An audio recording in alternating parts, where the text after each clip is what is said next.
All right. Thank you, Robin Morty, for doing this. I know we were in contact for the past couple months.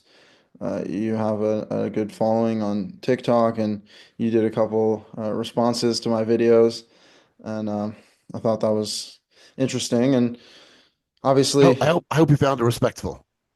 yeah, it was pretty respectful. Again, I don't claim to be very respectful always, so it's always fair game as far as I'm concerned, as long as we're trying to get to the truth. So, just for the audience, you are an Orthodox rabbi.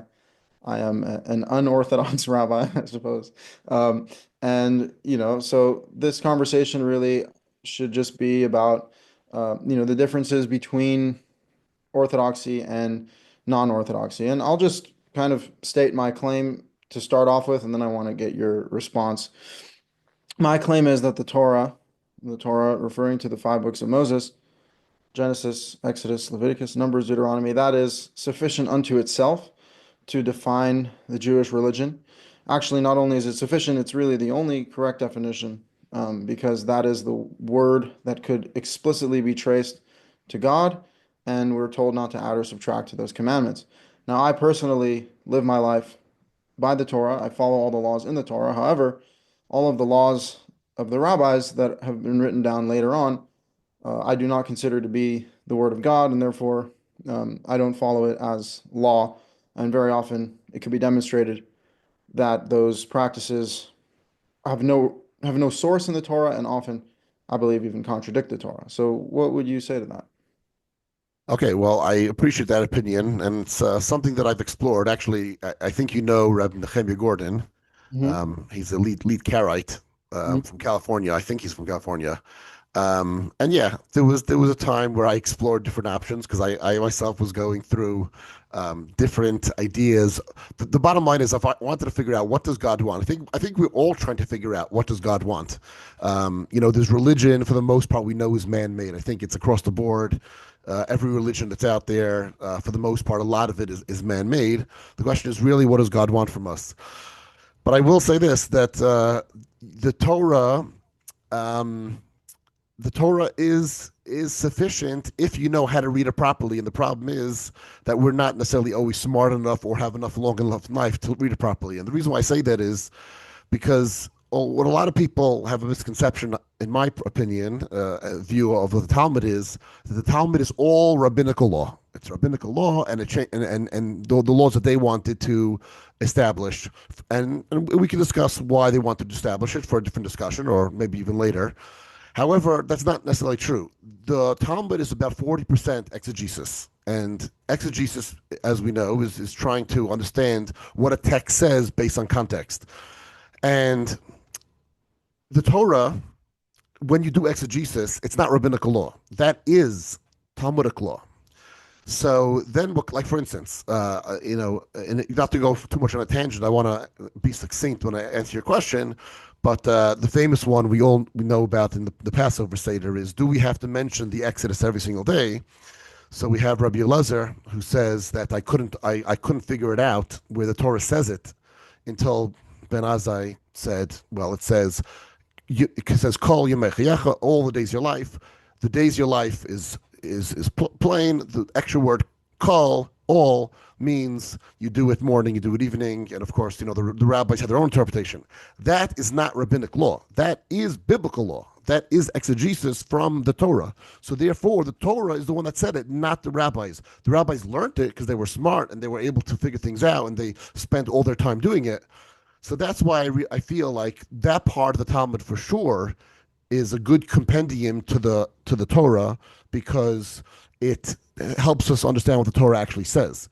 The second part that the Talmud and the rabbis did, and even later rabbis, what they did was, it gives tradition, it gives flavor to the practice. There are things that we won't know what they are without tradition, and I'm sure you know which examples I'm going to bring out. I'll bring out the easy ones now, and maybe later we can talk about other ones. Like, what do tzitzis look like? You have to put fringes on a four-corner garment, but what do they look like? The Torah doesn't say what they look like. It doesn't say what totofos are. It doesn't say what tefillin looks like. It doesn't say what a mezuzah contains or how it's hung. So these things we have by tradition. Now, some of them could be rabbinic law. Like, for instance, the rabbis decided, well, we don't really know what to do, so we can decide to do it this way. Others are, they're just repeating a practice that has been done that unfortunately, that was not stated in Tanakh at all. And finally, I always like the reason why I like tradition is because people don't come to Judaism because it says that you cannot wear shatnez or it says that certain birds are not kosher. The reason why people come to Judaism is because of the customs. It's because we light Hanukkah. It's because we have Purim. It's because we do bring in Shabbos early and we light candles. Things that none of this is in the Torah, but it adds flavor to Judaism. It really adds a beautiful way to practice Judaism. Sure, rabbinic laws could be difficult, and I understand that, but I think the flavor that it brings is only beneficial. Oh, wow. Sorry, I tend to be No, long. no, that's I get all those responses, but I'd like to just say my piece about that. So, first of all, you discussed the law-based discussions, claiming that those discussions are not rabbinical interpretation, they are Torah law. Now, again, you brought an example of the fact that Torah says, "You shall remember the Exodus from Egypt all the days of your life." And the rabbis say, well, the fact that it says all the days of your life means you must say this passage in the morning and the evening. Now, the fact that you think that that's directly in the text is completely mistaken.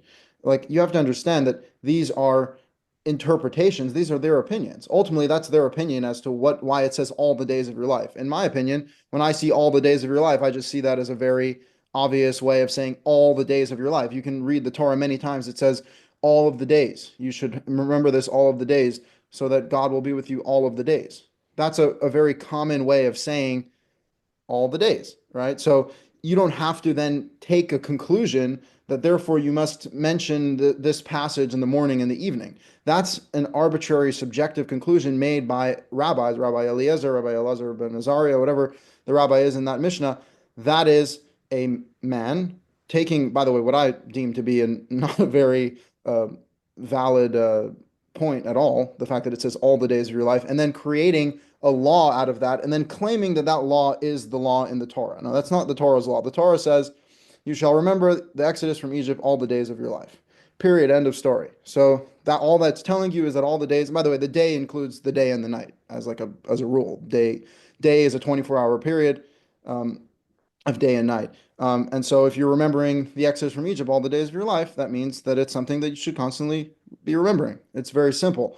To then take out a separate law and claim that that is the law in the Torah because it's very loosely, extremely loosely based off of the text, while it's really just a single rabbi's interpretation, is dishonest. It's dishonest to claim that subjective opinions about the Torah is biblical law. It's not biblical law. In fact, the way that I understand biblical law is you can only call it a law in the Bible if it's explicitly in the Bible. If it's not explicitly in the Torah, then it's not it's interpretive, even if it's an extension of the text, right? And not just a completely separate tradition, as we'll talk about the tradition in a second.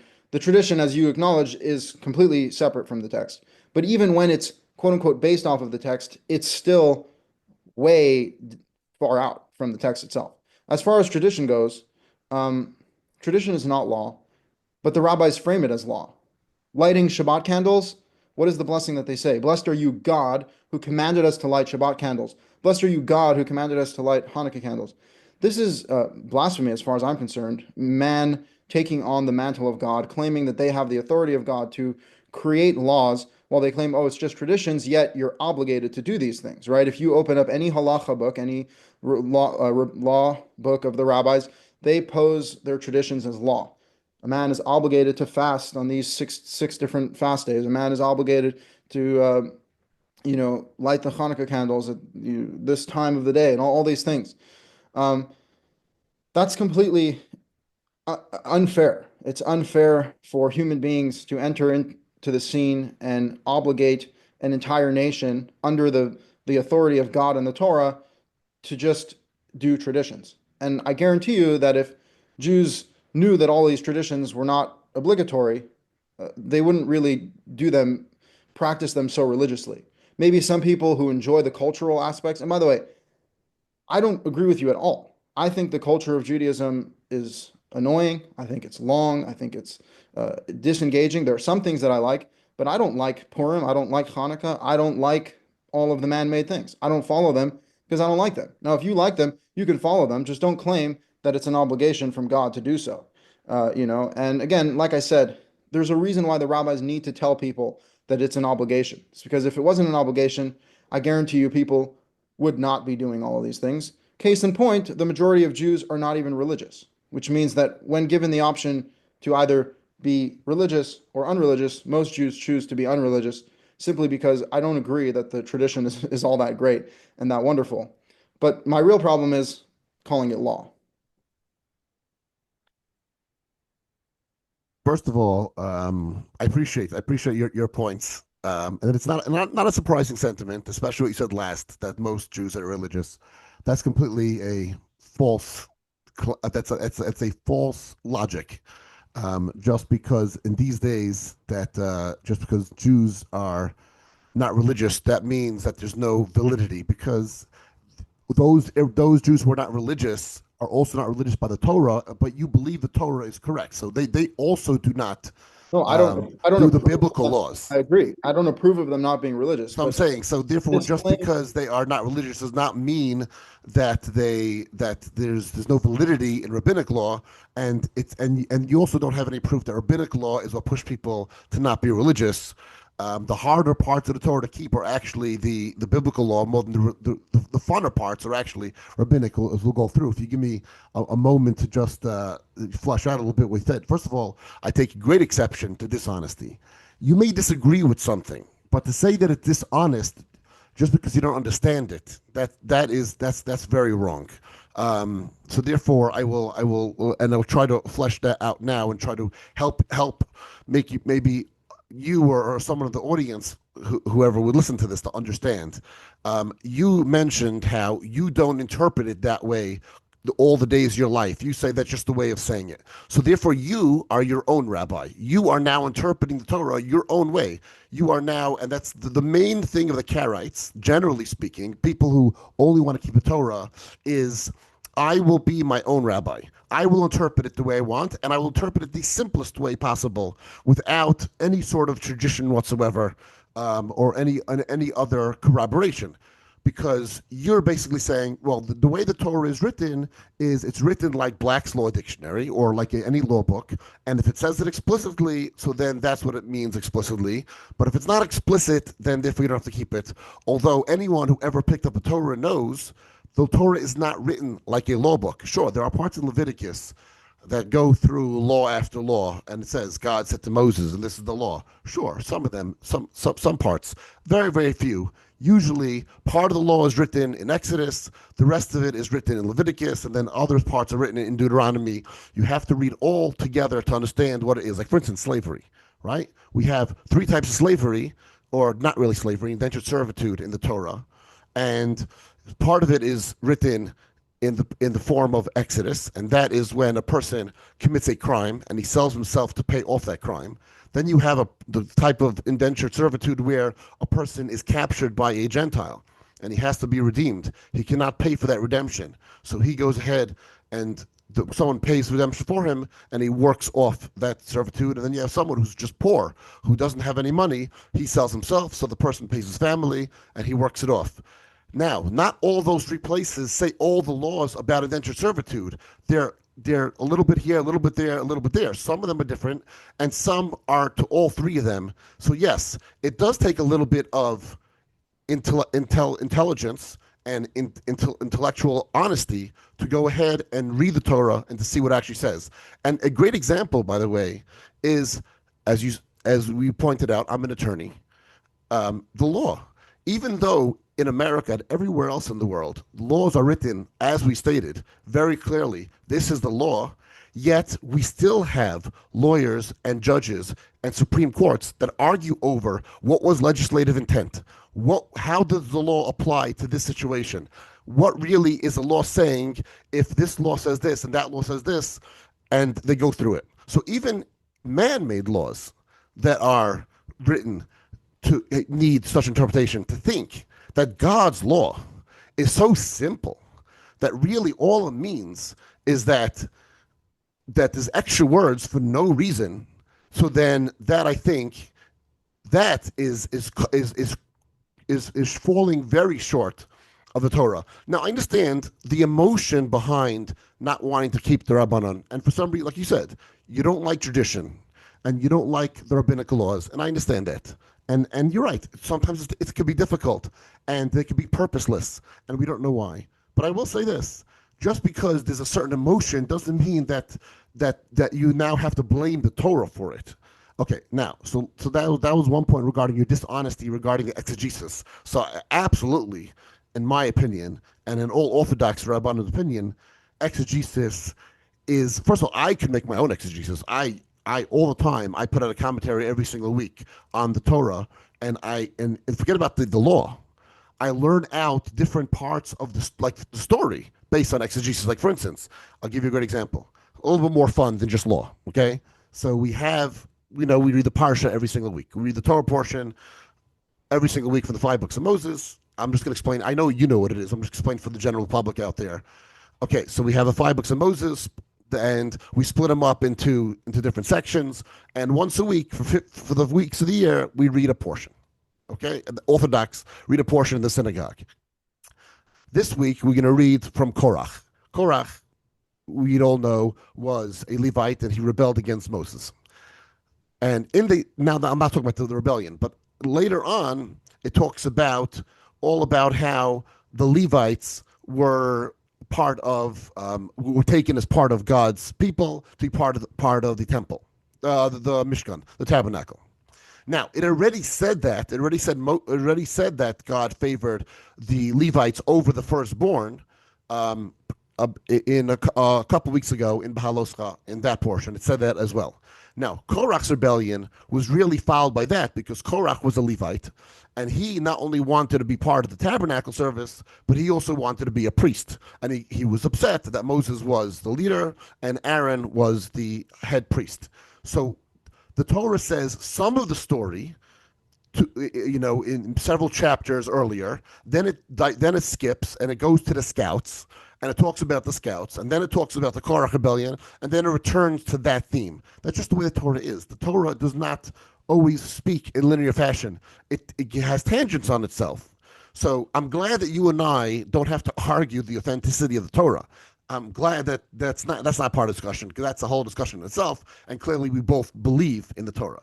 So therefore, that's really where exegesis comes in, because the Torah is not linear. The Torah does not say everything so explicitly. And to boil the Torah down, to be so dumb as to just say a few explicit things, I don't think you're giving God enough credit. Now, as far as the blessings, and you're right, this is a great, great question you asked about why do all the blessings, first of all, every blessing is rabbinic. There's not a single blessing we find in the Torah. So the fact that we make blessings itself, in a way, is the formulation is rabbinic. So you're 100% right on that. And that's part of rabbinic law. You're right. So now we've diverted from what I believe is biblical law exegesis to rabbinic law.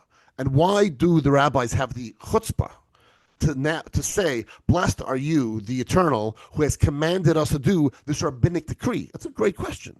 That is, right? It's a great question. The answer to that question is in Deuteronomy, where it says twice, you may not add to the Torah, and nor may you degrade it. And those two verses, when you read them together, why is it repeated twice? Again, there's no reason for the Torah to repeat anything. The Torah could say it once and we'll know it. People read the Torah very, very thoroughly. There's no reason to repeat itself. But it repeats itself and doesn't say, the word tigra means to degrade, not to reduce. It doesn't mean to take away. It doesn't mean to minus. It means to degrade. That verse Very is valid, giving... very Sorry. valid translation of tigra is subtract, especially contrasting with do not add and do not subtract. I know, but just because it says do not add, tigra in other places always means degrade. You're lessening the quality of something. Yes, but it's a quality, not a quantity. You're lessening the quality of something. Don't lessen the quality of the Torah. So that, based on exegesis, gave the rabbis an ability to protect the Torah. They can't take away. Not a single rabbinic decree takes away any mitzvahs. And not a single rabbinic decrees don't add biblical obligations, because we know we're not allowed to add to the biblical obligation, but they protect them. And I know we could disagree whether the rabbis were right in doing that or not, but they use those verses as and they learned them and said it's for up to us, especially when were the rabbis? They were at the end of the temple era, right? The Sanhedrin ended the temple era, basically the last couple centuries, and then after the temple era. And they were tasked with a very important task. And the Talmud is basically the purpose of it is to keep Judaism alive. Because now without a temple, now the question was Sadducees versus Pharisees. Is there even a purpose of keeping the Torah? When you're kicked out of your land, when you don't have a temple, what's the purpose? And the Sadducees were tied to the temple service, and they basically disappeared because there's no temple service and there's no land. Where was reward and punishment? All the reward and punishment you look in the 5 books of Moses is all about, if you follow these laws, I will make you thrive in the land. And if you don't follow my laws, I will exile you from my land. Once they were exiled, okay, no reward and punishment anymore. They're gone. The rabbis, Chazal, they had a great important task, and they said we have to make sure that Torah lives on. That's why they had so many stories in the Talmud. The stories, we don't learn any laws out of. About 30 to 40% of the Talmud is these stories, all these great, different little parables that sounds like kid stories. I'm not talking about Medrash. Medrash is a different story. If it's not in the Talmud, it's separate. Let's keep that separate. But the Talmud itself brings a lot of stories, and the purpose of the stories is to keep, and purpose of their laws to keep Judaism alive. So therefore, they felt like, as the Supreme Court at the time, remember, they're not coming out of nowhere. Rabbis didn't come out of nowhere to make the laws. They were the Sanhedrin. They were there to help the people interpret the law, and yes, they made decrees so that it could keep it alive. So that's okay. And then I understand you don't like, it's what's interesting. I'll just touch on it. I'll let you respond in a second. You touched on that. People take the rabbinic practices so religiously, and like I said, it's true. There's sort of like a saying that minhag is like halacha. It's not literally like halacha, but people seem to accept it like halacha because people are so into minhag gives the flavor. So the people who want to be religious, that's what really attracts them, and that's what really do. Now, no one's saying that it's actual biblical halacha. No one's saying that you have to wear a black hat or a jacket to synagogue. I spoiler alert, I don't. But I'm saying, certain customs, the way we, keep certain things. So I'm sorry, I didn't finish my point. So therefore, the blessings, when the blessings say, blessed are you, God, who gave us these commandments, sure, they were not commanded to light candles in the Torah. That's true. However, they were couched that way because the Torah did give authority to it's not just random rabbis, the Sanhedrin, the Supreme Court, the Anshe Knesset Gedola, first Moses, then Joshua, then the elders, then the prophets, and then the high courts to interpret the Torah and to protect the Torah. So that's really why the laws. And I understand the confusion, and it is confusing. And looking at it plain, it looks like once the rabbis are trying to take things that don't belong to them, but understanding where they came from, they're really not. There we go. And that is my little spiel. So go ahead. Okay. Well, when it comes to reading the law, I agree. There may be an aspect of the law in Exodus. There may be an aspect of the law in Deuteronomy.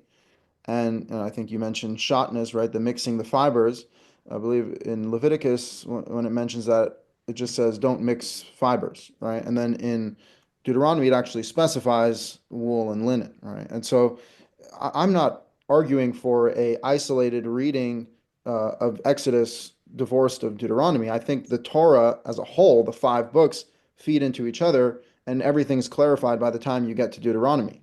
It's specifically when people start reading things into the text past Deuteronomy, that's where we have a problem. And again, the fact that one rabbi has one interpretation, and you said, "Oh, then you'll just be your own rabbi, or you'll have your own interpretations." Yes, absolutely. That's a right that's given to all the Jews. As long as you don't contradict the explicit law, then technically what you're saying is valid. Now, I would never add commandments and say, "Oh, look, I'm obligated to do this because it says do not add or subtract twice, so that means it's up to me to add and subtract or whatever like ridiculous logic that is. Like you don't know why God repeated things. The notion that like first of all, Shabbat is repeated like 10 times in the Torah. Do you know why it's repeated 10 times? Probably because it matters a lot. The Torah is repetitive and you don't know the reason why it's repetitive. You only know that it is repetitive. So again, for some rabbi to come along and claim that he knows the exact reason why it was repeated this amount of times to teach you this exact thing, that is his interpretation. That is his opinion. That's his law that he's deriving from God's law. I'm not following his law, I'm following God's law. So even if God wrote the same thing 6 times in a row, I would still have to just follow that one thing, right? And so the fact that there are commandments spread across the Torah and things are repeated, that's very much within the character and the flow of the Torah. And so to derive completely separate things is wrong. And again, like when it comes to the specifications, well, how do you carry out these things that the Torah doesn't mention? How do you know if a mezuzah should be written on parchment made out of a cow or parchment made out of a camel? Or how do you know if it should be written in black ink or red ink? How do you know if they literally argue, should it be slanted or should it be straight, right? You know what the answer is? It doesn't matter at all. Not at all, because that's not the law. The law is write these words on your doorpost, period. These words, you take the words, you write them on your doorpost. Then you fulfill the commandment. Same thing with tefillin. It doesn't say what color the boxes should be. It doesn't say what shape the boxes should be. It just talks about the word, so it doesn't matter. It doesn't matter how many strings you have on your tzitzit. It doesn't matter. It matters that you have fringes wrapped in blue. And so, all of these claims, like how would you know the things that we made up if we didn't tell them to you? It's like, I wouldn't, and I don't need to know them. And so this is the problem here is like, you seem to have a very positive relationship where you find the customs to be fun. You think they give flavor. I think that even if you loved these things, so regardless of the emotion, whether you have a negative association or a positive association with this, it's a question of obligation. It's a question of what does God obligate you to do, and what makes you a good Jew and what makes you a bad Jew. And by the way, I 100% agree with you. Jews who are not practicing are not doing the right thing, and the majority of Jews are not practicing. And the Torah says, do not follow the majority for evil, do not follow the majority to pervert the law. So I'm not saying that the majority dictates what's right and wrong. That's not what I'm saying. What I'm saying is, though, that I do believe that the religious leaders in Judaism have failed to properly uh, give over the Torah to the masses, resulting in the majority of Jews leaving the Torah, right? We even see this idea in the prophets. God wants there to be shepherds of the people. He wants there to be judges. He wants there to be priests. He wants there to be a leadership that actually guides the people in the right direction. And it's very clear to me that the leadership has failed because the majority of Jews are disassociated with Judaism. And now, again, they do have personal responsibility and all that. But I really think that the Torah has been completely diluted, completely diverted. If you want to read the Torah, you want to know the laws, all you have to read is about a 250-page book, and you'll know everything you need to know. And as long as you follow those laws strictly, you are fulfilling God's law. And by the way, this idea that, oh, if we leave the land, there's no Torah, it's completely false. The law says these are eternal decrees. There's Shabbat, there's kosher, there's just the belief in God. And the Torah itself says that once you're kicked out of the land, it's not over. If you return to God, then God will return you to the land. That's Deuteronomy chapter 30. That's the whole culmination of the Jewish exile. It's not, oh, sit there in exile washing your hands 6 times because there's evil spirits on them. No, no, no, no. When you're in exile, return to God. And if the fact that we haven't been returned to the land and that we haven't been redeemed is evidence that we have not done a good job at returning to God. So all of these rabbinic practices and all of these customs that they claim to be preserving the Torah with, which, by the way, no one ever asked them to do. God never said, make things up. God said, follow my laws. And so if we followed his laws, I believe we would be redeemed. And the fact that the Jews are so fractured and there's such low level of observance and such terrible exile, even now the Jews are finally back in the land after 2,000 years and things look awful. All it points to is the fact that we're doing a terrible job at fulfilling God's law. And where do you look to find God's law? The Torah, where God says, God spoke to Moses saying, do this, don't do that. And these are the laws, the 10 Commandments. And yes, it is simple. It is not in the heavens, it's not across the sea. It's simple. And the fact that it's simple and we still can't get it together is the problem, that we need to make all these complications, make up all these details and all these things that have nothing to do with the fulfillment of God and his commandments. Well, first of all, you said the law has survived the land. So I'm happy to see that you're partial Pharisee. You're not a Sadducee, which is very good. First And of all, that's not a Pharisaic that belief. was a joke. That was a joke. I get it. No, but I understand that it's a joke, but still, like it's not right to claim. By the way, the Karaites existed in the diaspora, so clearly Karaites came in the 900s. We'll talk about I know that. that, but I'm saying clearly the Sadducee belief system, extended into the diaspora. No, the Sadducees and Karaites are very different. I mean, again, It's a I'm not here to. misconception. I don't really care about the Sadducees and the Karaites. Yeah, I okay, care about their okay. belief system, that the Torah is what we follow, and we're not accountable to the Yeah, but laws. again, the Sadducees are different. The Sadducees also believed in oral tradition, so and rabbinic law. They weren't against. The only thing they were really against was resurrection of the dead, because it's not explicitly in the Torah. They were definitely into exegesis. They were definitely into learning all these other things that the Sanhedrin was, because they were part of the Sanhedrin. So, it's to claim that we haven't had redemption because of the rabbis is, it sounds like I'm sorry, that's a very, very bad logical argument to make. I would say, if anything, blame the Karaites. Why did the Karaites come up in the 900s and they ruined Judaism? I mean, I know they were a small little sect, but it's, we don't know why we're still in exile. We don't know what's going to get us out of exile. Yes, we do. But It says we're boil in it exile down. because we don't follow But I God's will. laws. But I think you answered the question. The question is, if you follow the Torah, then we will get there.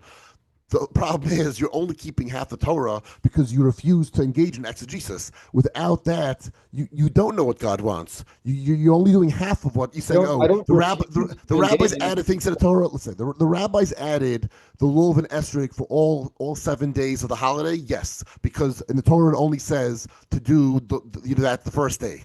Fine, that they added, right? However, what's a pre Hadar? It does matter. It matters what a pre Hadar is. You can't just take any fruit that you think is beautiful looking and therefore you say, oh, this is what it is. The rabbis were around when there was a continuation. One second, if I could finish. The rabbis were around during a continuation of practice of Judaism. So what they wrote in the Talmud, a lot of tradition they wrote is that goes back. They didn't make it up out of nowhere in the Second Temple era and say, you know what, from now on we're going to interpret the pre-Eitz Hadar to be an esrog. The esrog was taken from ever since they went to the land from Joshua.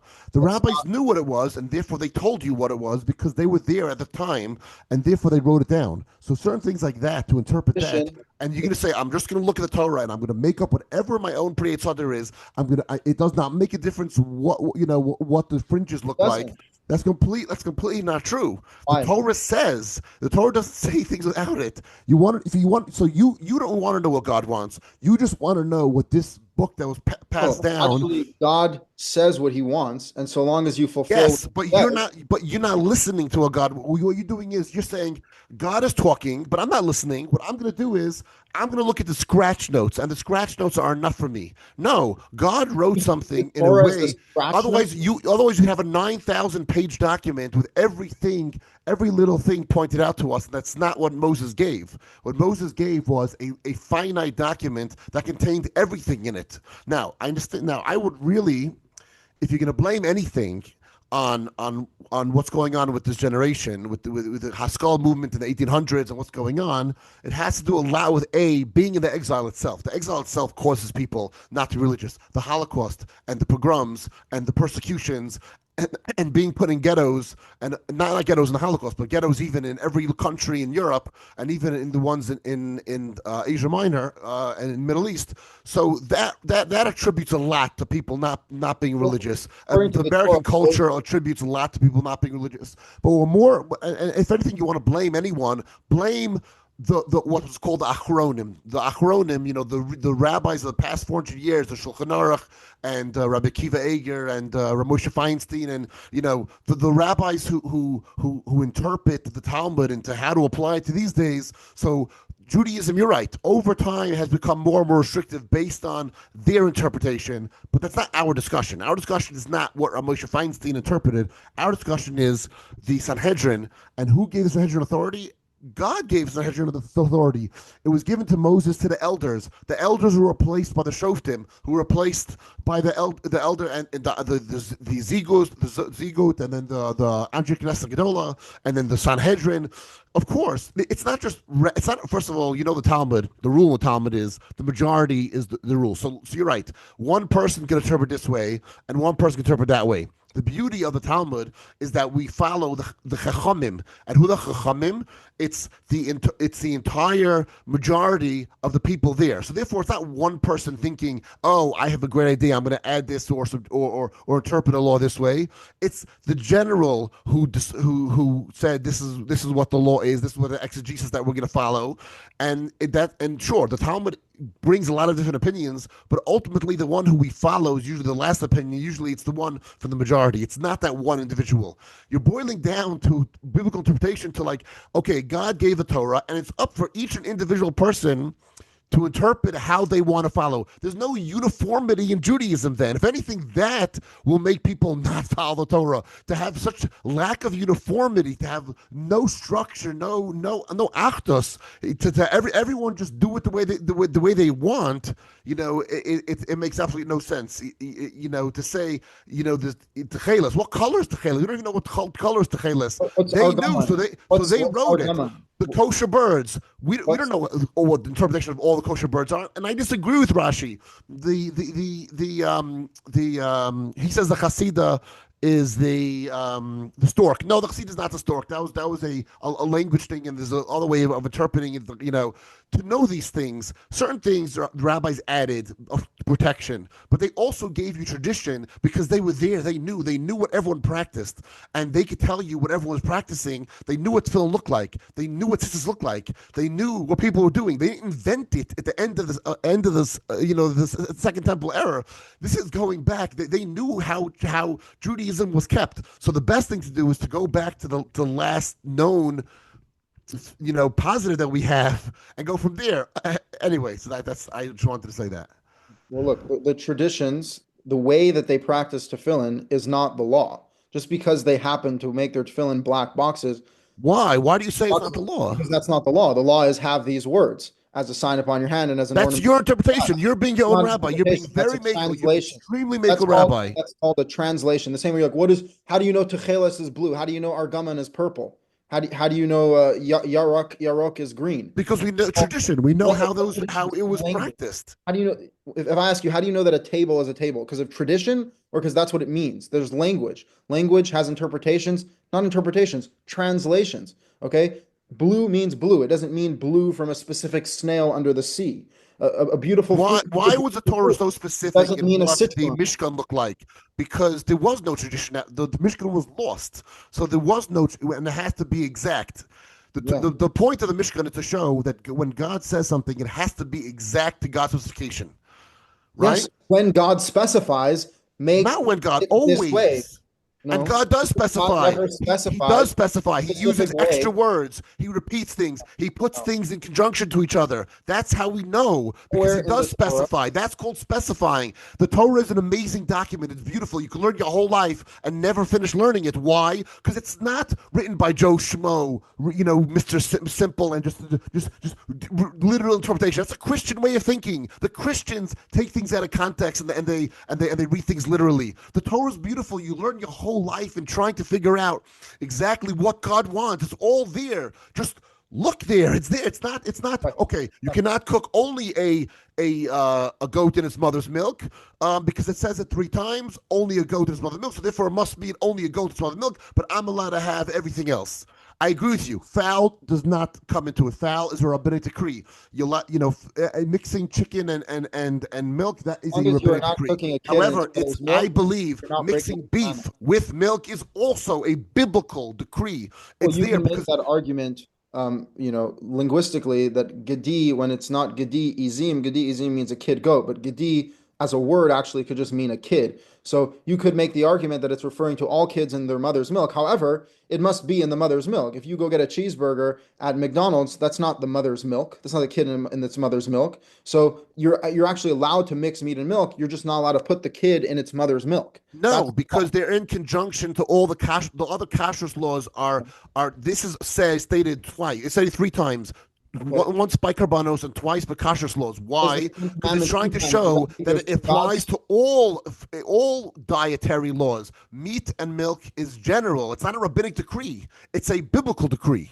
it's a rabbinic decree to extend it beyond the literal commandment. No, it's only rabbinic decree to extend it to fowl, because fowl is different. Fowl, as we know, do not get slaughtered the same way. The blood does not get covered the same way. So Actually, fowl doesn't make milk. So to extend it to birds, exactly. So that's a rabbinic decree. I agree. However, ironic. all animals that make milk and all meat, that cannot be cooked together. Now, you want to say if they're cold already, like putting a cheeseburger, you cook a burger and have cheese and put it together. That's probably also a rabbinic decree, and I would agree with that interpretation. It's not the mother. You It's not cannot the take a mother. steak and cook. You cannot take a beef steak and cook it in any milk.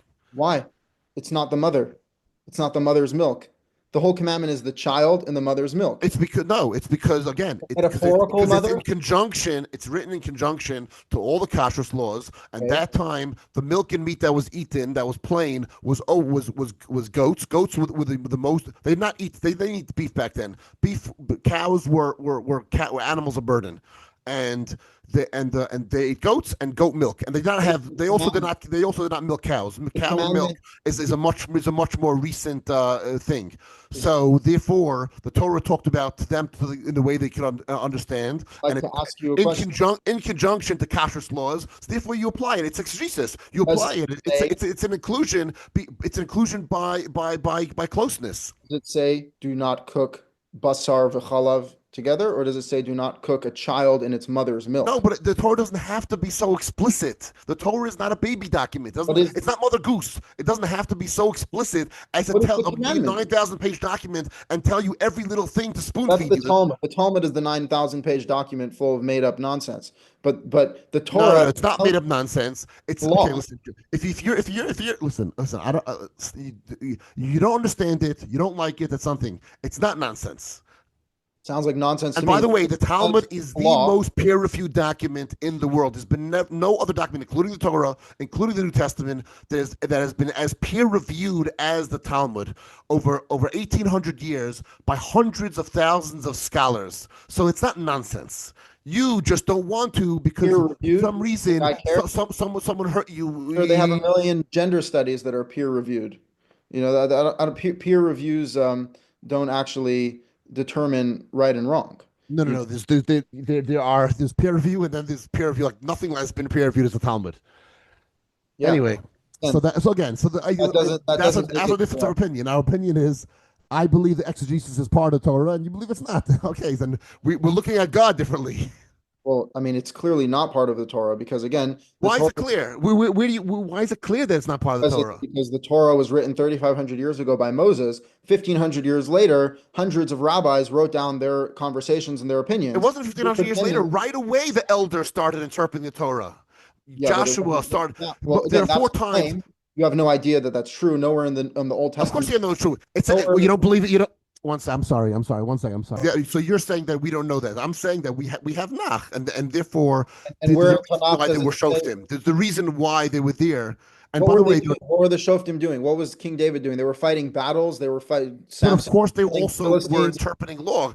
Really? In Exodus, because in Exodus 18, it talks about establishing a system of judges. Now, they didn't judge people back then. There were no courts. They clearly it was for them to interpret what the laws they had at the time, and it continued. That tradition continued through all the time. What is the job of a judge? Is the job of a judge to make up commandments, or is the job of a judge to interpret the Torah and apply it to facts? But that's part of reading the Torah and applying it to facts. So a guy comes to him and says, "By the way, I have a piece of steak, and I have sheep's milk. So could I cook them together?" right? No, it's not the mother's He's milk. going to say, well, It's based not the on mother's this milk. interpretation, you can't. You would say yes, and Because then the other judge you would say are no. coming But up with majority rules, and the majority said the no majority already. does not rule, actually. If you want to read Exodus chapter 23, verse 2, do not follow the majority for evil, do not turn after a majority to pervert the law. That means just because Majority people are not religious, like in America, you should also not be religious. So that's means counter to that your whole entire just because argument the that we should majority, be irreligious because the most people are I irreligious. didn't say we should be irreligious. I was only bringing that No, not example you, not you. I meant I'm sorry, of I meant a religious person. I meant a institution. person. So Well, what I mean is that's what that verse is talking about. and it means that just because the majority made up a false law and applied the commandment, do not cook a kid in its mother's milk, to cross species and non-mother's milk, you have the Torah to back you up as being the true document that you have to follow. I don't care if everyone says the opposite of the Torah is still true. And So so there's a law that if the Sanhedrin or the leaders make a mistake in law, then there's a sacrifice for that. Clearly, meaning that the leaders had a right to interpret and to tell people what the laws were. Otherwise, they clearly couldn't it make a means mistake on the they law. should admit when they make mistakes. But you can't make a mistake if you're reading Mother Goose. No one who reads the Torah according to you would ever make a mistake. It's not true. Because according to you, it's how could you possibly what you kid they all of a sudden forgot to read? They There are forgot to read doubts. regular There Hebrew? are complex The only situations. way you can make a mistake is if you don't understand exegesis properly. Well, no, there are doubts and there are complex situations and there are mistakes made. Maybe they take the wrong evidence. Maybe they take the wrong witnesses. Who knows? I'm not saying that obviously human Again, beings this wasn't civil matters. This is a mistake on the mistakes. law of the Torah, which clearly means that there's exegesis involved. Otherwise, if anyone just read it specifically, you can't possibly make a mistake. No, because there's clearly mistakes that could be made in judgment. There could be confusion. You could take the wrong testimony. You could take the wrong verse and use it. I'm not saying that everything's like black and white. I'm just saying let's at least have a definition of what is the law that we're trying to follow. And if you're going to say, oh, it says the Ten Commandments twice, so it must be there's two gods, because that's my interpretation. It's like this is ridiculous. You don't just get to take because it repeats it three times. Now I'm going to make up a new law, and that's because oh the majority of rabbis agree, so now it's true. No, that's not how it works. The way it works is God gives the law. God gives the law explicitly, and there are judges, there are law enforcement to enforce and judge the laws of God, and there are doubts and mistakes could be made. But the only way to have an honest attempt at even understanding the Torah is to admit that the law of God is what we're all obligated to follow, not the laws of man. And the We rabbinic, agree. Both of us are agreeing with the laws of God. But you're saying the Torah is even more simple than American law. How could the Torah absolutely, be even more simple than American law? God is a better communicator than a bunch of arguing human beings. God It's is the not best arguing human communicator beings. ever. It's God human beings who created are the human. very smart and real and can break down. Okay, so let me ask you a question. You don't have to answer if it's way too personal. But what do your tefillin look like? You wear tefillin every day. What do they look like? Well, I wear the traditional ones because they work to fulfill the commandment. But if someone gave me, tefillin that had a blue round box but had the same words in it, I would wear But those. and where do you wear them?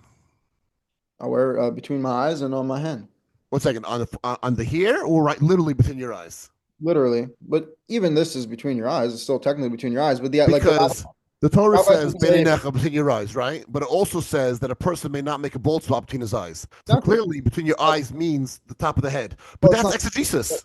That's not what it You wouldn't means. know that without No, exegesis, no, that's not what it means. That's proof that this is still considered between your eyes. I agree. So if you put right? your fill in here, it works. However, you cannot argue that this doesn't mean between your eyes. Like obviously, this And is between your yes, eyes. and absolutely. If So you put it between your eyes, then I don't know what you're wearing it like this a eunuch. entire place here is between your eyes, right? So that's just a fact. Now, so No, the the rabbis would Torah say by bringing one verse here, it's only the Torah is referring to a over bald here. spot because you have hair here. You don't have hair here. But it uses the same words, so therefore it interprets itself, and therefore you have to learn that's the only place you can put it. See, that is an opinion an It's opinion of not. a man that is Yes, completely it's an debatable. opinion of exegesis, Debatable. exactly. No, it's And if I a made it up debatable myself, opinion. I wouldn't trust it. But the rabbis also agreed with that, I don't. and for thousands of years, every other rabbi agreed with that. So there we For go. thousands of years, people have been pagan. I don't care that they've been doing it for 1,000 years. I care Pagans what have does not been studying the Torah. I understand, but my point is, what does the Torah say? The Torah says between your eyes. This and the Torah, you're right. The Torah does confirm that this is still considered between your eyes. So I don't think Not that still, only. no, not only that's false. That's false. Yes, that's how you read the So this Torah. is the Because how do you part of make the a law is bald here and spot part of the law is there. unless you have a really nasty unibrow?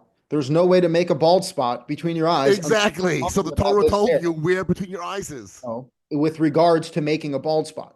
However, with regards to an But it's ornament, it's the with same. regards It's to the an same ornament, beinei necha. Therefore that's how we learn it. I mean, see, this is I mean, it's again, the it's not same rabbinic Beinei law. It's Necha biblical law. means That's what God wants. You want to know what God wants? I'm telling you what God wants. That's what no, God you're said in His telling me Torah. what rabbis say God wants.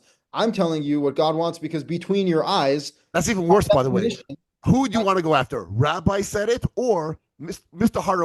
Horowitz? Oh, sorry, Rabbi Horowitz. Single no. Rabbi Horowitz decided on his own that this is what we're going to do. What does the Torah say? I'm not, don't listen to me. I am nobody. I Listen to just the told you the Torah. Torah says. The Torah The says over Torah says here it says Bein between your Necha, and eyes. in Deuteronomy it interprets what Bein Necha is, and therefore that's what the Torah says. And No, to me, it's as black and white as can be. you are, it's your opinion that you're quoting from the rabbis that because it says between your eyes, do not make a bald spot between your eyes, and it says place an ornament between your eyes, therefore, it by definition means the same between your eyes. Now, I'm giving you a very good argument, which is that in the context of a bald spot, between your eyes would have to mean where your hair is. However, with regards to an ornament, if you placed it literally between your eyes, it would still be between your Okay, eyes. and I would say the first in Deuteronomy is loy sigra means don't detract from the Torah. You're degrading the Torah. You're saying I don't care what these two different verses. I'll do whatever I want. That Saying, to me is detract. like You saying yourself are detracting from the Torah. That's like saying it says Mayim by the flood. There was a flood of water. Therefore, when it says that you should have Mayim in the washing basin in the temple, you should have a flood. Like this is retarded. It's not even functional I don't thinking. know. It's different in a phrase and where they put, and it's different. You So can't just say general words. By the way, sometimes we do learn singular words, I know from that. here and I've, there. I've read the Talmud. It's nonsense. Again, the thinking is so you when you talk about dumb thinking, like the Talmud is by definition dumb thinking. Like this is dumb. When it I says just think you between don't your understand it. I think you don't understand it. I think eyes, that clearly understand it. you are violating loy sigra. You're detracting from the Torah. No, I'm detracting from the rabbis, and the rabbis are not the No, Torah. the Torah. Forget that. I'm not talking about rabbinical law. We're not talking about. I agree. You want to put You cheese are. on all your chicken. Put cheese on all your chicken. Go ahead. I don't care about that. That's rabbinical law. I agree with you. I'm talking about basics. Basics is biblical law. This book, God gave a Torah, all encompassing. It's not a Mother Goose book, and And God that's it. and Okay, God never said. we each know our positions. But again, the whole point is this is why we're having this debate is because you are trying to claim that uh, the rabbi's exegesis is explicit Torah law, and that's incorrect. I can debate their exegesis and prove that their exegesis is not a direct reflection of the text because they're making assumptions. They're making assumptions that you should connect certain words or that because a word is repeated a certain time it means this and this thing. That is an assumption. That's an opinion. That's What do you debatable. do? You know, the Talmud is famous for saying, "So what do you do with those words?" So what do you do with those words? You read them. You let them be. So You take basically, it's the Torah is not only a simplistic document; it's an unnecessarily repetitive document. a repetitious document. And by the way, anyone who knows a damn thing about life knows that repetition is the key to excellence. Every single day, you got to wake up, rinse, repeat. You go to the gym, you work out, you hone your craft. That the Torah is a very Not repetitive book. The Torah I is a don't very repetitive book. I can't understand how you say that you look at a legal document that way. But anyway, I do appreciate your position, and I do appreciate you having me on. Um, yeah, no, I listen. I understand your position very well, and you understand mine, and there we are. Yeah. Again, I mean, it just comes down to what are the laws in the Torah. And again, you've already agreed that all of the added rabbinic laws, all of the traditions, all of that, that's not even obligatory, right? Oh, Like no, I never said that. I Oh, said we're not going to so talk you about that. can I have wanted to really focus actually. I think they are obligatory because I think again that same verse says that and tradition of the fact that we had elders, the fact that we had shoftim, the fact that we had Sanhedrin. Remember, these are not just random rabbis decided I'm going to get up and say what the law is. These are the people who were the Supreme Court of Judea, of Eretz Yisrael. So these people, when they interpreted the law, they interpret and they pass down tradition. I think it's very important, and I put a lot of actually weight the to it. Mishnah and the Talmud was written after the temple was destroyed. Just because it was codified after does not mean that tradition didn't come from before. We know these people lived So hundreds of years before the destruction. and everything that they wrote down in the Mishnah and the Talmud is trustworthy? Do you believe everything in the New Testament? Do you believe Jesus Again, born so of a virgin? it's that's where the Wait, point where I wait. made was where it's peer reviewed. So you're right, and it's You, been peer reviewed, it's been corrected, it's been over oh, centuries. actually, you But are the believing. main tenets. And by the way, if I by mistake err, and I by mistake say, well, they said you can't do a certain thing on Sabbath, and I don't do it, even though it's technically allowed. At least I'm erring in the correct way. Because if he can't, if it's not allowed, and I do it anyway, then I'm violating the Sabbath. Well, So, look, so it's if you sat in your chair and didn't move a muscle the whole Shabbat, you would keep Shabbat. However, for see you that's to a, say that it's forbidden, 1 second, but don't you do that because that's basically what it literally says in the Torah to do. do It not get literally off says your rear. don't do anything. Yeah, yeah. Which means you So you definitely just do sit not. you just sit on the Sabbath, do nothing. Yeah, I try not to leave anywhere. If I go on like a walk around the block, that'll be the furthest I go. I don't do anything. I have my food prepared on the sixth day. Yeah, absolutely. And again, the whole point is, So in a way, the rabbis have more leeway in that aspect. yeah, that's why they both add and subtract. The rabbis are notorious for adding and subtracting. They don't take the Torah literally. They take themselves literally. They don't take a single biblical law and they subtract from it. Sure not. You just told me they subtract. It says, "Do not leave your place," and they say, "Oh, you No, can." I said they're even more liberal interpretation than you. You who are so liberal interpretation, they're even more liberal than you are in certain aspects. Well, remember, they But also believe again, but according to you, they're right because if you're allowed to interpret something, they are allowed to interpret something. So you don't have to follow them because up you to don't a agree point. with them, Up to a but you point. are your own rabbi. So you agree that people have to interpret something, but you don't agree that they interpret it their way. You want to be a Yes, religion of one. I believe. No No, matter no. how many Karaites are around the By the way, world. I don't believe in uniformity as a necessary standard. The only uniformity we're looking for is following the literal commandments. If you have different ways of going about the details, I don't think there's anything wrong with that. However, that doesn't mean every interpretation is valid, right? Their interpretations are valid up to a point, right? And Why? Why are they valid? What happens if what happens at if let's some say point, I decided also I don't like the the rabbis text. and I interpret something but different than you? Why is it not valid? Again, we have to use the rules of logic that dictate that we're dealing with a text. If I say, okay, I read the text and the text says if I burn a fire, I'm obligated to pay. And my conclusion is if I burn a fire, you're obligated to pay. Is that a fair interpretation? No, it's just false, right? So at some point, the interpretation departs so far from the text that that's no longer an interpretation. But the That's rabbis never did that. false. Well, again, in many ways they do that when they say, for example, if I carry my key in my pocket, that's work. It's like, well, where did you get that one from, Well, the right? Torah itself says you can't carry in a public domain. Where does it say that? It says the man was he was gathering sticks in the He was public. gathering They had to sticks. The stone him. problem, yeah, the problem was that he was gathering sticks, not that he was What's wrong with gathering sticks? work related. Why are you doing that on Shabbat? It's It's work not related. work. It wasn't. Who said it? What's he It going never to said do it was with the work sticks? related. It said he happened to be carrying sticks in the public domain. He was gathering sticks and he was gathering Yeah, wood. in the public domain, and he No, was nothing to do with away from everyone else because they had to find him, which means he's away from everyone else. So therefore, we the learn you God can't carry in the public public domain, domain. They had to find him. It says there was a man and they gathering put wood. him to death. So you're willing to risk only the only thing they could possibly put him to death for is sticks, is gathering wooden beams. It's for doing work on Shabbat. I think when death is on the line, I think we have to be a little bit more careful than just saying, well, it's only exactly the one example that it said.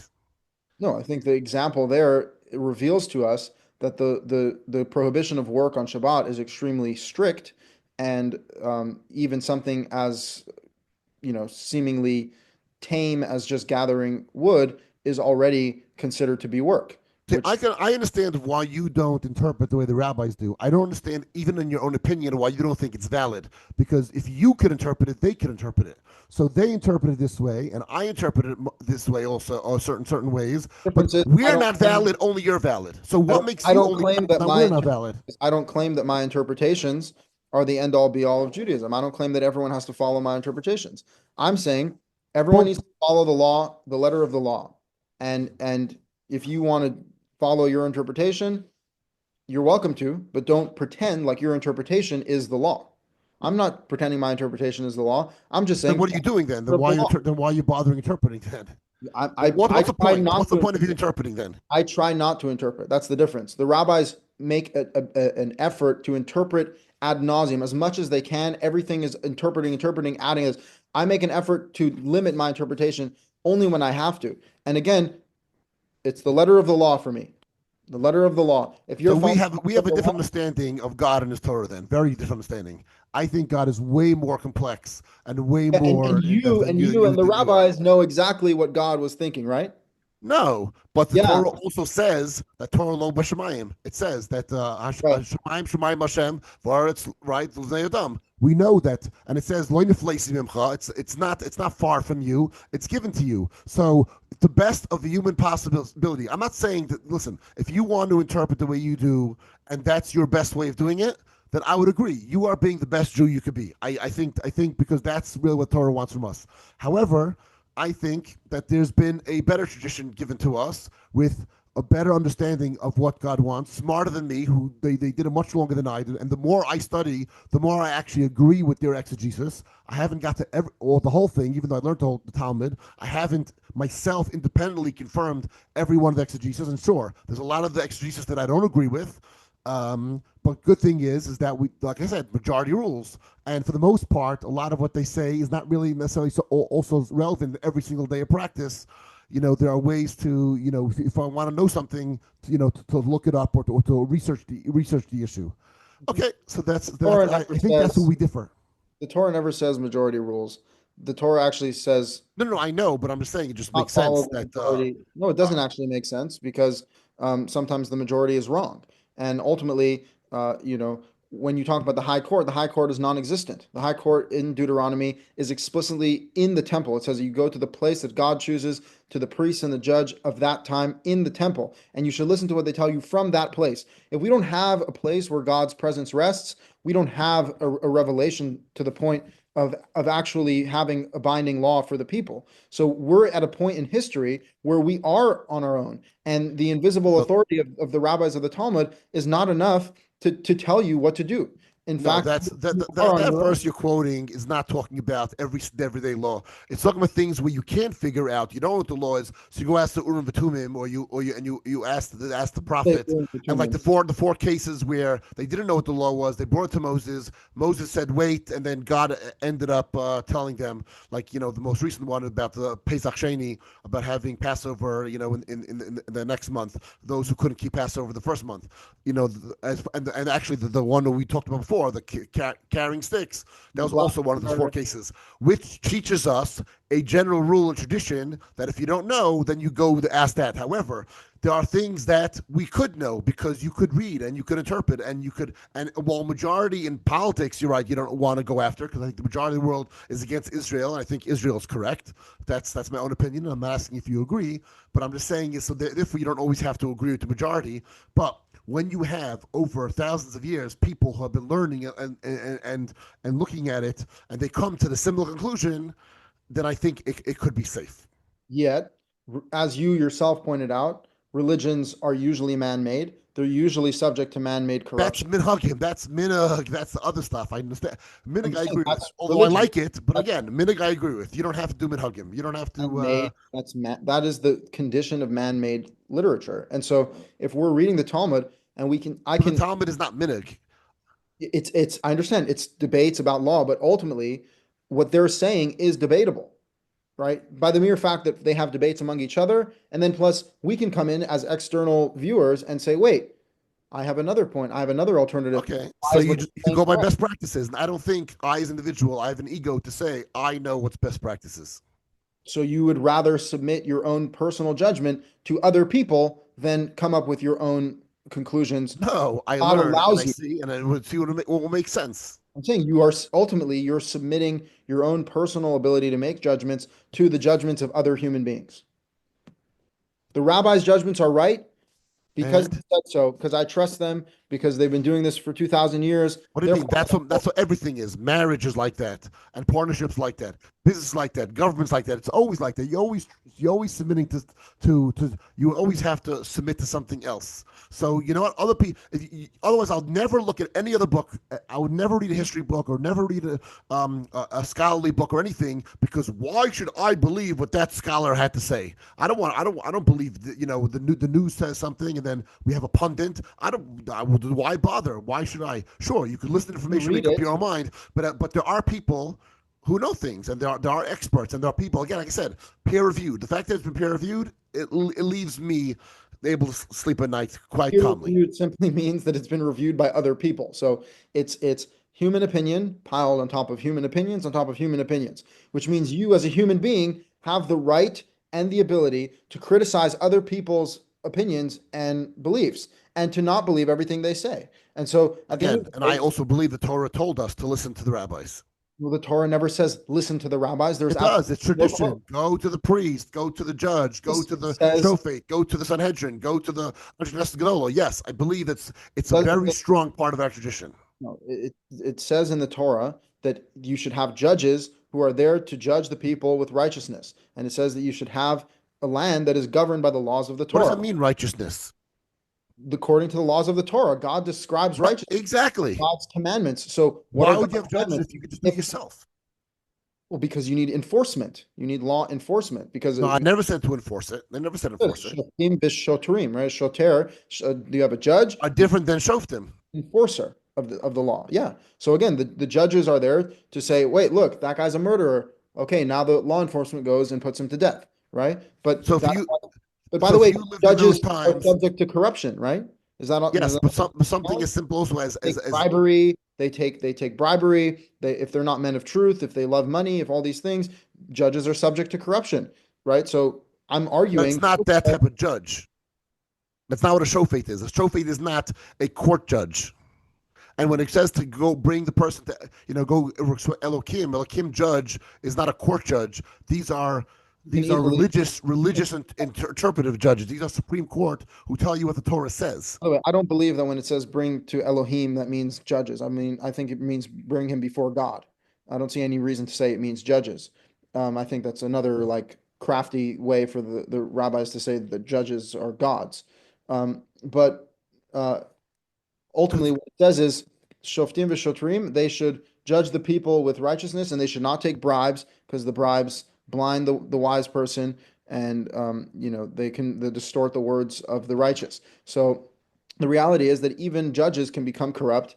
And what we're talking about right now, the Jewish people don't exist in an actual an actual society governed by biblical law. The Jews are scattered across the earth. The Jewish courts have no legal power. We are at a point where every individual needs to follow God for themselves. No by one's the way, going. it doesn't say judges should not take a bribe. It says you should not pervert justice. And you should again the shofet I It don't doesn't believe say they shouldn't take a is a bribe. civil or criminal judge. It's a person who's interpreting Torah, and the Torah it survived the exile, and yes, it's meant for all time, even now in exile for us to. Otherwise, like you said, how can we keep the Torah to get back to get back? Otherwise, it can't just be everyone is willy nilly up to themselves. It's not willy-nilly. It's follow the letter of the law and you will be safe. Don't follow the letter of the law and you're doomed. And again, by the way, it explicitly says this is Deuteronomy chapter 16, verse 18. Judges and law enforcement you shall put for yourselves in all of your gates. Verse 19, they shall not pervert justice. They shall not recognize one face over another. They shall not take bribes, for the bribes blinds the eyes of the wise and distorts the words of the righteous. This is explicitly in Deuteronomy 16:19. So, that's the problem. The problem is that judges are subject to corruption And what we're dealing with now is we don't even have a valid court system. We don't even have a court system that has real legal power. The Jewish people need to get their act together. I know that you praise Israel, and obviously I stand with Israel as a Jew. I want Israel to win. However, I have the objectivity to see that Israel is a deeply flawed country that is living in God's land as God's people, and they don't follow His law. And I think that Well, yes, that we agree on. that's despicable, and I think it's only going to lead to their downfall, as the Torah foretells, as already has happened twice in history. And so, uh, this is the problem. The problem is that the courts, the judges, the law enforcement, they're corrupt.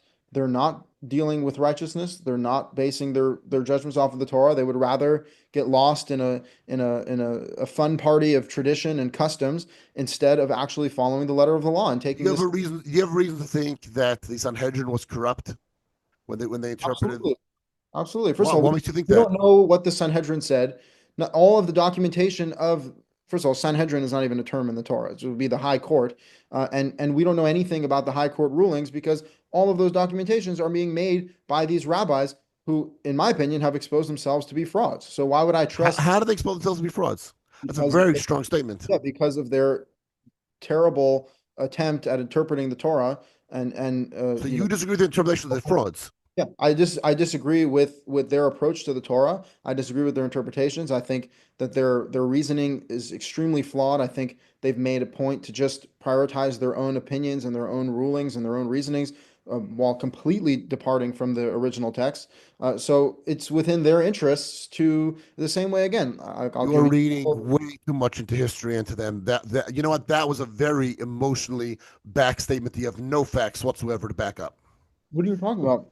The facts are their writings. Their writings prove that they are not trustworthy How? because Give me an they example. because they have said statements that are completely not rooted in the text whatsoever. The Like amount of what? things like what?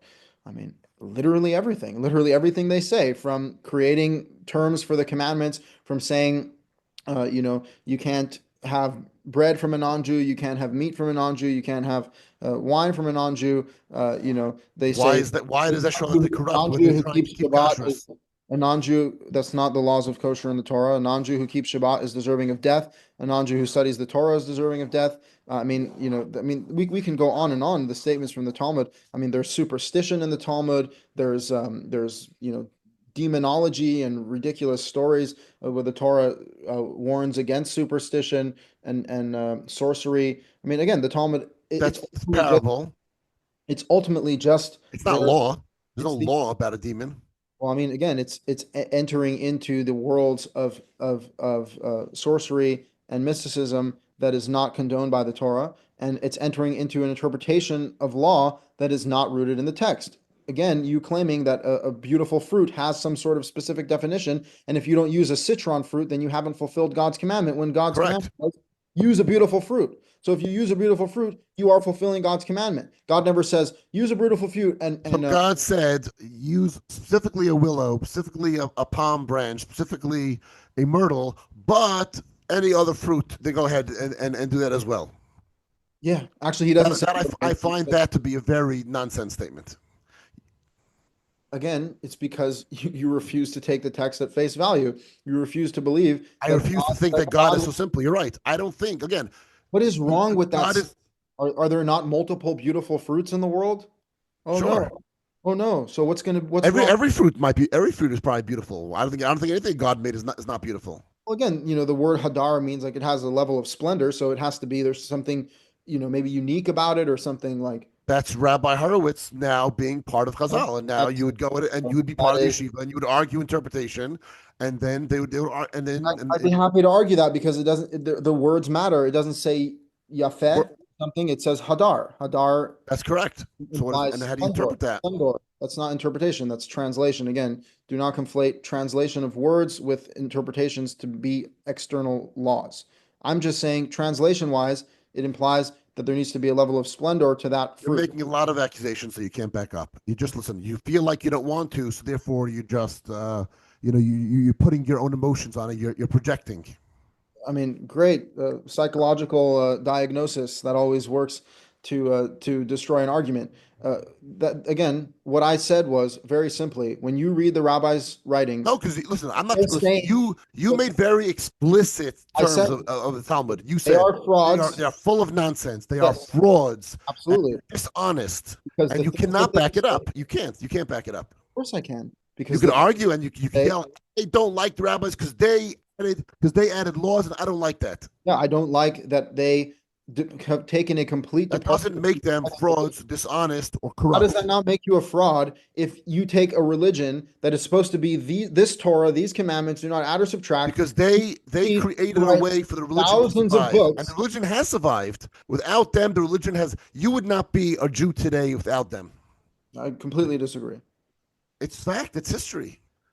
I completely disagree. It is You the study preserve the of the Torah Torah. and the Talmud, and it's the laws they put in place that has kept Jews around the world unified together, keeping Judaism tradition, and and and they have done it, I believe Jewish and kudos to people them. would be much better off if they prioritized preserving the Torah as opposed to preserving the Talmud and preserving tradition. Because the Talmud and all that tradition is all man-made lies, it's all man-made laws, it's all man-made ideologies. Now you're throwing a tantrum. The Torah is from God. It's using very strong language to make a logical argument, and that's not appropriate.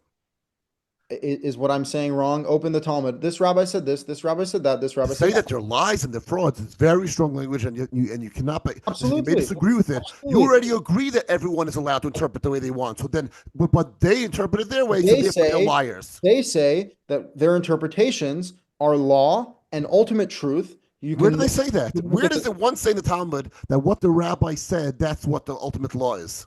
as in the Gemara and Eruvin, my son, beware more with the words of the rabbis than with the words of the Torah, because the words of the Torah, there's different penalties for breaking it. The words of the rabbis, whoever goes against the words of the rabbis is deserving of death.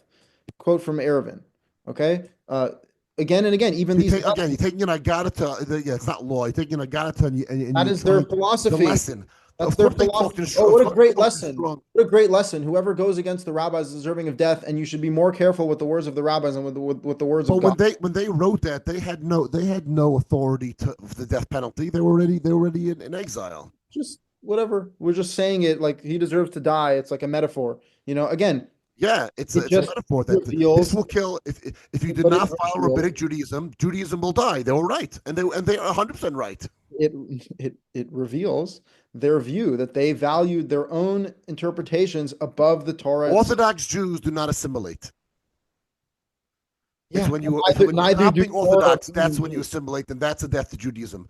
If the Gentiles wanted to destroy Jews, the best thing they could do is leave us alone, because we will destroy ourselves by feeling very comfortable wherever we are, and our children will ultimately assimilate, If a except Jew, for those who pass on the very strong traditions. no, There's a because reason why Karaites disappeared and then reappeared only recently again. if you follow the Torah, if you follow the laws in the Torah, you will not stray. And if you stop following the laws in the Torah, you will stray. You do not need all of But these nothing will keep you admonitions. to help follow the laws of Torah And if you that in just and of read it itself, like a Mother I Goose just book. I can't believe that again you say I'm cheapening the Torah. You cheapened the Torah to such an extent that you think that if there weren't all of these rabbinic traditions, then people wouldn't keep the Torah. You're basically saying that the Torah is not sufficient to be a driving force to want to keep it. Only if you can shake your grogger on Purim, now suddenly you'll want to follow God. What a joke. I mean, the Why is Torah that a joke? because it's actually despicably immature and completely disrespectful to God. The That masses God's aren't commandment. intellectual. The masses. We So even again, in biblical the masses, times. oh, the stupid masses. No, the masses, I didn't God call them wants. stupid. You call them stupid. I You said said even in biblical times there was always a problem with keeping the Torah. How come you had a base of Mikdash and yet they still did idol worship? You had a Mishkan and they still did secret idol worship. They still kept sinning. Shoftim is all about the people stray, and then they get attacked and they have to come back straying. man. Why? Why is it Well, constantly straying? read Because the Genesis. masses in general, Sin. when it's very simple, they don't feel as connected. There are things that connect people to the tradition, and now again, you're conflating everything. You're once again mixing up the minhag and tradition, rabbinic law, with exegesis and everything else like that. Anyway, I have to go. I do appreciate the discussion. You are a great guy, and you're very smart. And I do enjoy discussing with you and talking, and hope we can talk again. But it's 6 o'clock, and I got to do dinner. Okay, all right. Go So ahead. I really appreciate you Mind having me on. if I say just one more? Yeah, go. No, I want to. I was gonna say you should have the last word. It's your thing. No, no, I just want to say that the reason why the Jewish people have strayed and why mankind has strayed is explicitly stated in Genesis. Sin crouches at the door, its desires towards you. Mankind is evil from his youth. The formation of our heart is evil. We have evil tendencies, and the only way to overcome that is through awareness and through following the laws of God. I think it's completely incorrect to say that the tradition is what keeps people together. I think it's the Torah that keeps people together. I think it's the Ten Commandments. I think it's the morality and the truth that comes from God Himself. And if all of man and their traditions and all that disappeared tomorrow, I actually think we'd be better off. But it's already all there. I'm not a book burner. I'm not here to get rid of the past. The past exists, and you're right. The past did get us to this point, for better or worse. However, our goal should be to return to the foundation, to return to the Torah. That's my belief. Yeah, I really appreciate you having me on. Thank you so much for the discussion. Absolutely. All right. You have a good evening. You too. Okay.